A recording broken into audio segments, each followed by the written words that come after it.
Is it that time of the week again already? It's time for P2P Live. Hi there, my name is Mark Smith. I'm Group Managing Director of People to People in Australia and Frog Recruitment in New Zealand.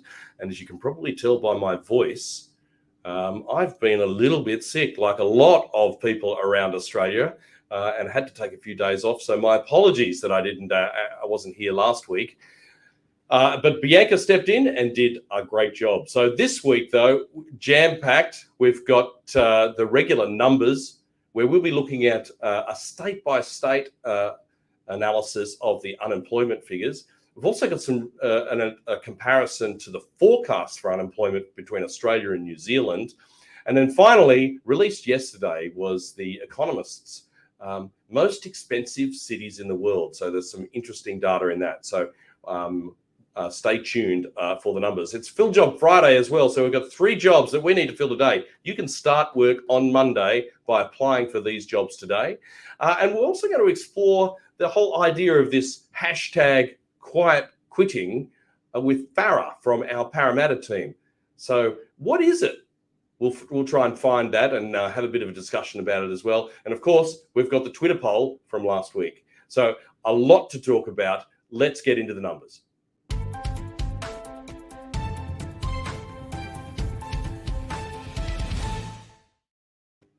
So the unemployment numbers were released a week or so ago here in Australia.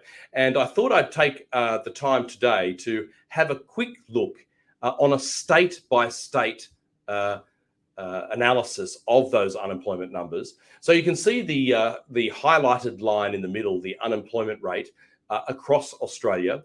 And you can see New South Wales, 3.3, Victoria, we've got Queensland, South Australia and Western Australia, the unemployment rate there, with the overall rate at 3.3 for Australia. I think that the one thing that I wanted to point out with this particular graph was the participation rate, because the unemployment rate went down in Australia last month, but not because there were more jobs. There were actually, I think it was about 70,000 people who had fewer people working, but it was because there were fewer people looking for work as well.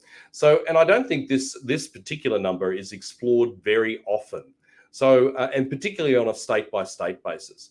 So that is the red box at the bottom of the screen. You can see there the participation rate, and you can see that Tasmania has a participation rate of 60.6%, yet in Victoria, the participation rate is 66.6%. And in Western Australia, where they have the lowest unemployment rate, they have a participation rate of 69.4%. So with the job summit that's taking place in Canberra right now, as we speak, then one of the questions that in regards to finding skills and talent is about participation and getting people who are at this point not participating in the workforce to be actually participating. So they might be elder Australians, they might be Australians who have a disability. I heard some very interesting comments about the untapped market of those people in the community with a disability, where there's longer, they display greater loyalty, and their performance outweighs their able-bodied counterparts. So it's an interesting topic, and I think I'm quite keen to see the results of the Job Summit on participation, more so than the highly expected increases in immigration, which we're going to have announcements on today.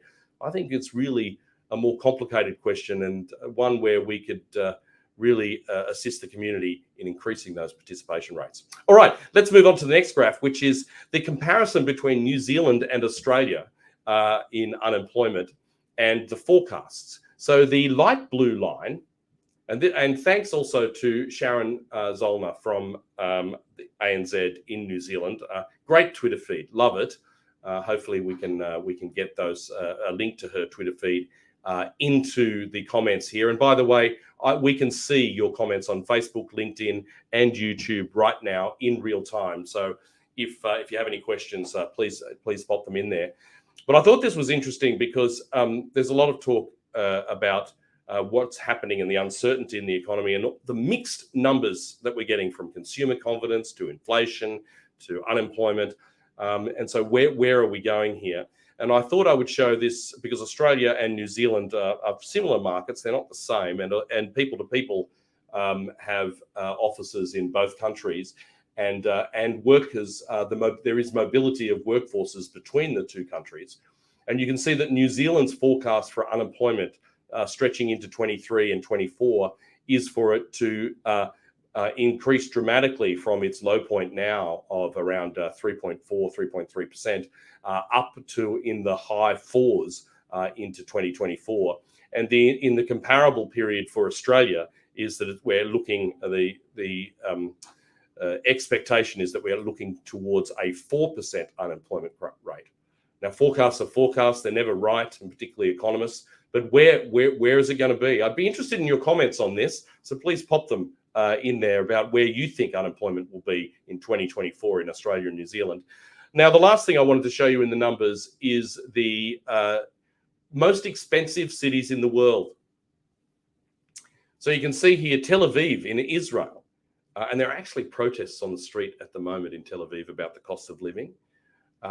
And it is the most expensive place to live. Paris second, Singapore third, Zurich fourth, Hong Kong fifth, and New York after that. Osaka in Japan rounds out the top 10. I thought that was no city. Now, despite the fact that you're probably feeling all that pain right now in Australia and New Zealand, but there isn't an Australian or New Zealand city in the top 10 most expensive cities in the world. I would encourage everybody to just do a Google search on EIU expensive cities into Google, and you'll be able to download this directly from The Economist. It's well worth the look. The other one that does have a New Zealand city in it is the biggest movers up the ranking in the last 12 months. Sorry, Auckland, you will fourth most.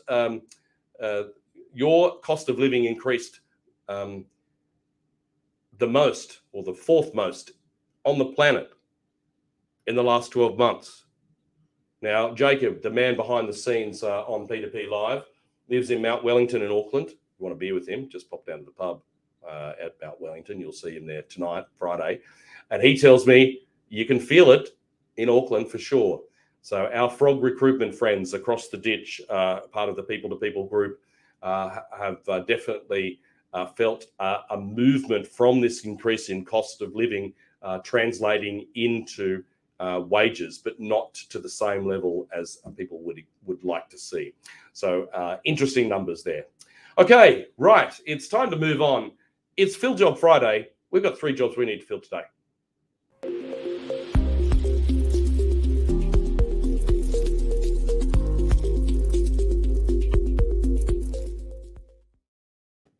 If you're sitting at home and you're thinking, wow, I really need to get working, we've got 3 jobs to put in front of you so you can start work on Monday. The first one, it's a project manager implementation, reporting through to the CIO in Yonora in New South Wales. It's paying between $900 and $1,000 a day.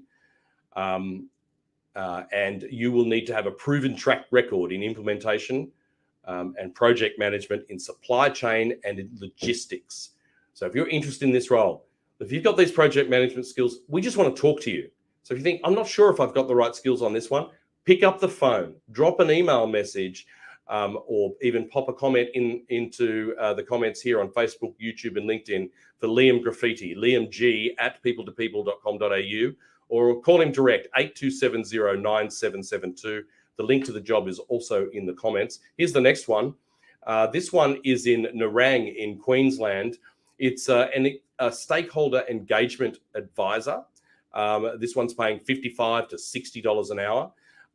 Now, the purpose of this role is to provide strategic community and stakeholder management services to the wider team for community engagement, issues management, and other business areas. Sounds quite complicated. You also need to have a driver's license for this one, but it's a stakeholder engagement advisor working for the Queensland government. Yeah. So if you're interested in this particular role, Georgia Arnott is the person you need to speak to. 073118 0125 in our Brisbane office. This is a contract position. Here's the next one, 6 months, that one. The next one is a project coordinator. This one's in West Footscray in Victoria, paying $37 to $40 an hour. Full-time hours, 6-month initial commitment in this particular role. So reporting to the trade marketing manager, the project coordinator, you'll be responsible for putting together quotes, purchase orders, itemizing by costs, etc., and also doing some reconciliations. Previous knowledge and experience in this area is needed. If you need to have worked as a project coordinator with this type of work, with purchase orders particularly. Chelsea Dale is the consultant in our Melbourne team. Chelsea at people2people.com.au, 0390987422. Now, you can apply for any of these jobs. Project manager implementation here in Sydney with Liam Graffiti in Eunora. AO5 stakeholder engagement advisor for the Queensland government with Georgia Arnott in Queensland. A project coordinator with Chelsea Dale in our Melbourne team. So all of those positions you can apply with the links that are in the comments there now. And you might be thinking, but how can I apply? I'm on the bus, or I'm out and about. I'm in the park. I can't apply for this. Yes, you can. You can apply with Vply. You can simply use a video and apply to these particular roles. Now, the other thing that I wanted to mention today is that all of these roles are 6 months or less. That means if you have a working holiday or you are on a working holiday visa, you can apply for these roles. We're really keen to help you out. Now, People to People have offices in Australia, New Zealand, and we're opening our UK office on the 1st of November of this year, meaning that we really want to be the conduit for you to be able to manage your career whilst you're on a working holiday. Whether you're an Australian looking to go to the UK and then return and find a job back in Australia or New Zealand, or you're a UK working holiday maker and you're looking for a job in Australia and New Zealand and you need help when you go home, we want to talk to you. There's a link to people2people.com.au in the comments there, and look for the working holiday page, and we will and you'll be able to click on and we can give you some advice on that. But particularly with our UK office opening on the 1st of November. Righto, so I think it's now time to talk to Farah from our Western Sydney team about hashtag quiet quitting. But to get us there, there's a video, if you want to play that video first before we talk to Farah. Thanks. Jacob.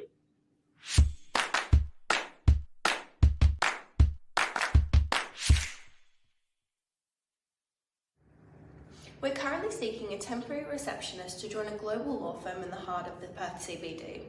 This firm prides themselves on being a dynamic and collaborative team with an appreciation for work-life balance. This temporary full-time position also has the view to go permanent. In this role, some daily duties may include answering phones and emails, greeting clients and visitors, maintaining calendars and appointments. To be successful in this role, you'll need to demonstrate previous reception or administration experience in a professional service setting.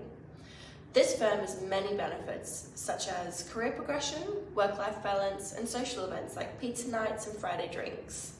If you or anyone you know is interested, please feel free to apply below or give me a call on 08 6160 6206 for a confidential chat today.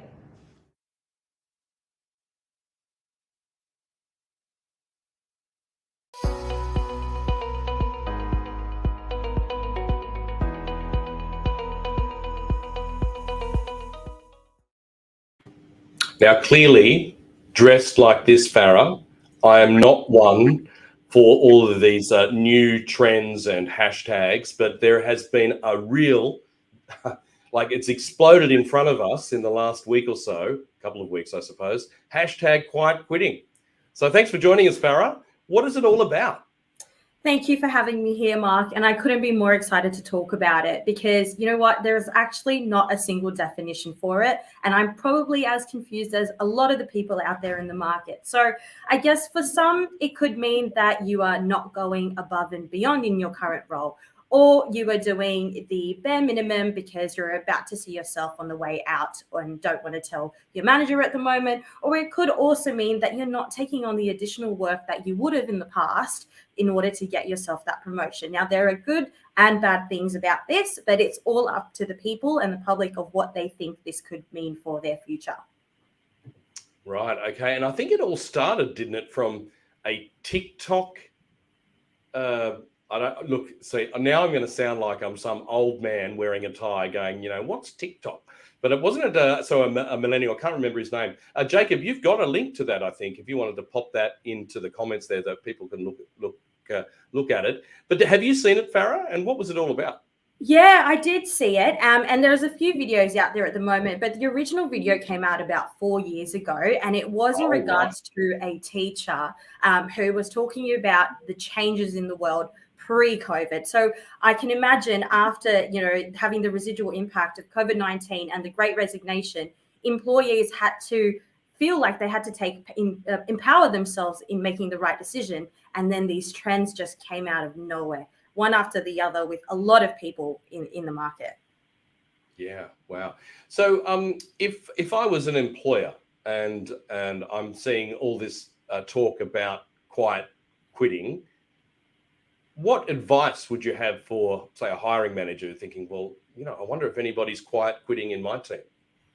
Yeah, absolutely. I think more than ever with work from home arrangements and, not being able to see everyone as often, it is harder to notice the traits that someone is showing or where you would see them in person. So open up the conversation, having more one-to-one catch-ups at an informal setting as well. You want to be, I guess, vulnerable to your employees as well, to show them that they can tell you where they're at, what they are thinking. Do they need some kind of balance? Do they need something more to be able to perform at their best? Because the last thing you want in a candidate's market is you haven't done the best as you could do, and somebody has disengaged. And we're in this market where we want to keep our fantastic staff on board and do whatever we can to keep them on board. So there's I know that it's almost like this idea of quiet quitting. It does fit. It's like a new label to the idea about, well, should I resign or not? Do you have any tips or anything that you'd like to share for maybe somebody who's in a job and thinking, well, maybe I'm actually involved in quiet quitting now, or maybe they should resign? Yeah, absolutely. I think, before submitting your resignation, make sure that you're 100% committed to your new role, and make it clear that, if you are interested in a counteroffer, you do talk about it to begin with.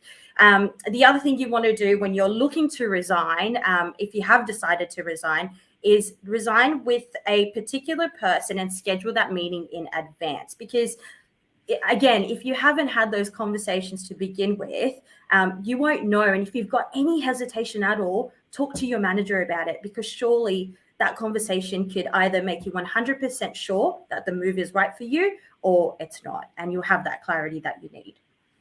Yeah, that's really good advice. The one thing I would just add to that, which is just reinforcing what you're already saying, is that, quitting without talking to your employer about all of the reasons why you're going to quit before you quit, so if it's about money, ask for some money.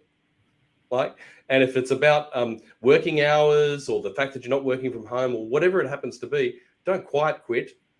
I would say loud hiring, go in there and have a chat to your employer and say, can you meet my needs? And if they can't, well, then maybe you can go and enter the market and look at other options for sure. Well, thanks, Farah. And by the way, we've got some links, I think, Jacob, to some blog posts that we have had in the past about resignation tips. I think there's 2 of them or 3 of them there. There's like one with 15 tips from Greg Savage and another one from Catherine Kennedy. So check out those blog posts. They're in the links there now. But Farah, thank you very much for trying to explain quiet quitting to us. I'm not sure I still know what it's all about, but I'm sure it'll be, maybe we can get you back in a few weeks' time and we'll explore it a little bit more. But thank you again. Thank you. Okay, all right. So we're nearly at the end. We've got we're a bit over time today. Sorry about that, everybody. We've got we've also got the Twitter poll from last week. Here are the results. Do you work in a pet-friendly business or have an office pet? No, 80% don't. Wow, we got to fix that. Top office dog, top dog with a job, top working from home dog. We've got the competition for you. I think we ran the promo, and we'll pop a link in the comments there for you as well. But for 80% of you, that's really a shame that you're not in a pet-friendly business. Let's have a look at this week's topic, which is, have you considered quiet quitting? If you actually know what it is, by the way. I'm still a little bit unsure. Yes, I have. No, I haven't. No, but a co-worker has. Jump online at People2People and vote on this week's poll. You can also vote on LinkedIn, and we'll share the results with you next week. Righto, thank you very much, everybody, for joining us for P2P Live. Apologies that we ran a little bit over time today. Enjoy the weekend. Go the Swans tonight, and we'll see you next week.